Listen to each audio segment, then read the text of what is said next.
All right, Dave, gonna try to help you out a little bit, bro.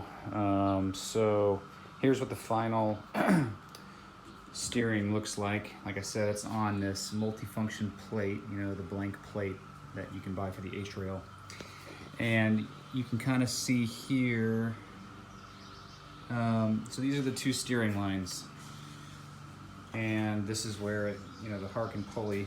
So this is all one continuous loop. These two lines then run all the way back here through this, which is important because it keeps the lines away from the storage area and keeps these are really good tension. And then these two run through this eyelet here, kind of put some duct tape to reduce friction. And then they go to the innermost holes on the steering triangle. And then, you know, so that's how it turns. I'm pulling it left here. You can see here movement on the pulley every time I move this thing. So it's tight, and I move it this way, back, forth. All right. And as soon as I lift up the motor out of the water over here, so this is, I mean, I had to do this extra double Harken thing, which you might have seen because this thing is so damn heavy. That this is the haul line that runs through this pulley, flush mounted pulley, which I had to buy separately. I think this is the one that came with maybe the 1103. And then, you know, I just pulled up from here and cleated off. This thing's loose on my trailer right now. So as soon as you cleat it off and pull it up, the tension comes off of these steer lines. So then you can, you know, disconnect these from the steering triangle. And I leave this carabiner on, and it makes it a lot easier because these stupid little carabiners that Torqeedo provides are too little to be useful. So I go carabiner to carabiner. I bought like, you know, 10 of these stainless carabiners off Amazon, and I use them everywhere because these little ones are really hard to get on and off. They attach to each other a lot easier. So anyway, that's how that works.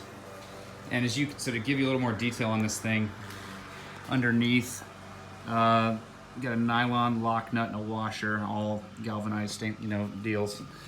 I've had this out on the water for probably 30, 40 hours of use, just for your awareness. So the way this works is this line comes up here, and it wraps around underneath here. Okay, and then it terminates right here. And then this one that comes up from here wraps around in this channel. Again, this channel that I routed out goes under the handle here and then terminates right here. And so this is basically this top line here that runs back to that particular one over there. This is basically this one connects around, it goes all the way around here and connects here. And then the bottom line comes in here, runs through the pulley, comes up, and then it wraps around the other direction here. So these both provide equal tension on this drum assembly. And then I tension this down just to the right amount. In fact, I carry a, you know, a couple wrenches with me on the water in case I need to, you know, tighten this up just so it doesn't move, and I have it under high power settings. But anyway, that's how it works. So you can see it's all loose now, and as soon as I come up here and release tension on the system, or sorry, release the motor back into the water, well,